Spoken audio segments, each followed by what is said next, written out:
Hi there guys, Neil at Italia Autos here. Welcome back to another video on my channel. Behind me we have a reasonably rare Alfa Romeo 156 facelift. It's just a standard saloon car with a diesel engine in it. Now the thing is, the guy who bought this from a backstreet car seller, he bought it with an engine fault on it and he bought it with no history at all. So let's get it on the ramp and we'll see if it's worth the £1,500 it was for sale for. Now when the guy purchased the car, there was an engine warning light on and there was loss of power on the vehicle.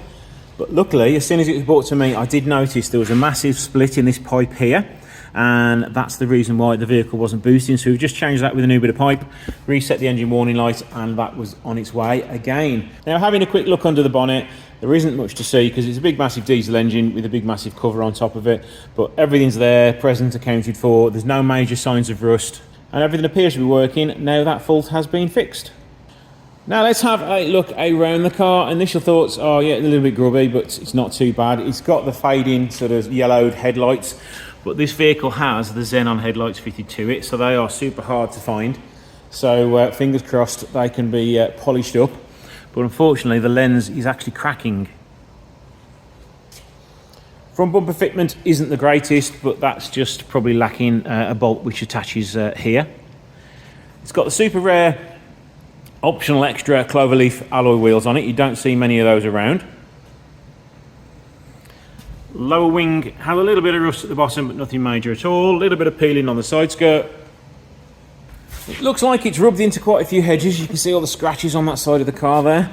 They are going to polish out a little bit, but they are still there when you wipe it, and it goes onto the rear driver's door as well.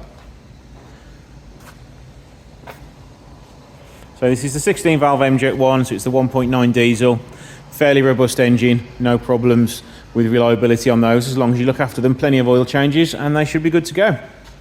Rear arch, no issues there at all.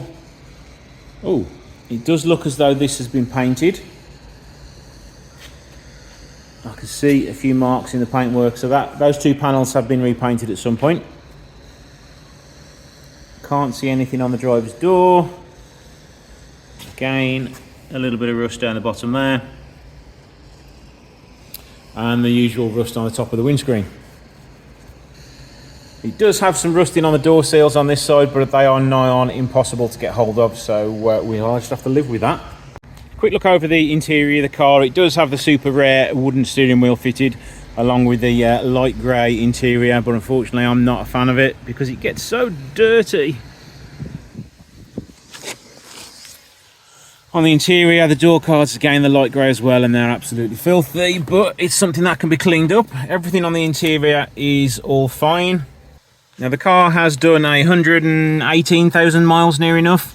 We're now fully fault free on the engine ECU because we fixed a turbo fault, but everything else on the inside, you know, isn't too bad. Few scratches on a few handles, worn gear knob, the chrome's come off the end of the tip of the handbrake, but generally everything else on the interior isn't in too bad of a shape. So, you know, thumbs up for this one. It's not too bad. Now, how fast does the engine start up? Not too bad. Starts up pretty quickly. Now, after quick visual inspection, it's not too bad. The car was for sale for £1,500. Because of the engine fault, I think he bought it for £1,200, £1,100. So, you know, it's not bad. He's got a reasonably priced car for that money. So the customer was actually very lucky that he bought this car with a little turbo fault, because it could have been a lot worse for him. It could have needed a turbo, and you're easily looking at £500–600 to change a turbo on one of these and get it refurbished. So yeah, he did pretty well on that one. Right, let's have a look around the car. While the wheel's off, we will start at this front brake disc, and there is a massive lip at the back. There's a bit of one at the front, but if you can see around the back, there is a huge lip there, so the brakes need changing. There is an under tray on it, so I can't see much underneath. I'll check that in a minute. The same goes for this brake disc here. Rust behind the arch is at a minimum. The front shockers look okay. And I can't feel any play in the upper wishbone.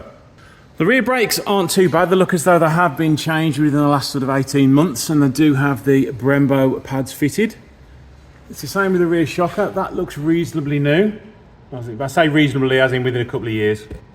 and the spring looks a little bit tired, but it's not too rusty.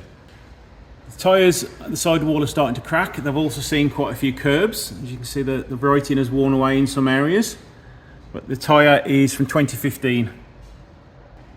This side's not as bad. Tyre is only 4 years old, and again it's had a new shocker within 18 months or so at the back. Right, let's start at the back. Rear exhaust has seen the wrong side of a massive rock or something. The mounts have been re-welded on, and there is a little bit of a blow from the back box underneath here, and that is some of the worst welding I've seen in a while there. Rear arms looking a little bit aged, but I've seen a lot worse. Handbrake cables appear to be free on this side and this side, so that's all good. Now on to the dreaded floor pan. No holes as of yet, but there will be one there. That's been crushed over a few years, and it looks as though it might have had a bit... Yeah, it's been welded there already, but you've got another hole coming there. So that'll want that sorting for the next MOT. Same on this side, crushed, but doesn't need any welding there. All the drainage holes at the back are still there, not too rusty, won't need any welding there. And the same on this side, they're actually pretty good condition. So overall, the underside of this isn't too bad. It's one area of welding, but it is quite an old car. Still got a little bit of coolant leaking from where I've changed the water pump. The under tray is drooping and dragging. That could do with taking off, really. Underneath there, I can just see the engine. Not the engine, the radiator fan support is a little bit rusty. There's a better look at the brake discs on this side, and they desperately need changing. Rear wishbones look aged, but no problems with them that I could tell on the test drive. The drive shaft gaiters are okay on both sides. Right, just in the middle of doing the cam belt now. I've stripped everything off the engine, and I'm just now attempting to get this nut undone for the cam belt, which is very, very tight indeed. The belt looks extremely worn, so I'm going to get it off and see what it's like.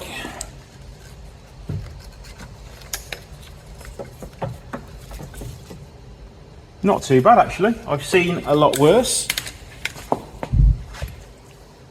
So if you see there's no cracking in the belt, so other than though it looks worn on the outside, it's not too bad inside there. Many tic-tacs later. New tensioners, timing belt and water pump are now on.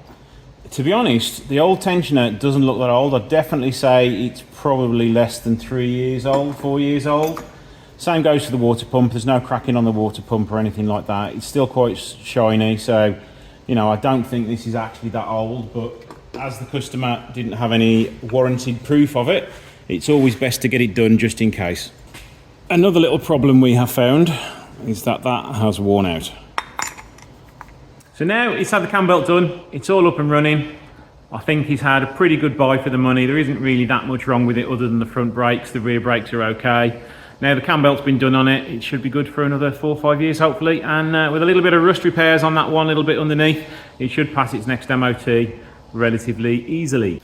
So thanks for watching. I think this customer's dodged a bullet on this one. He hasn't bought that bad of a car, so you let me know what you think in the comments below. Don't forget to like, share and subscribe, and I shall see you in the next video.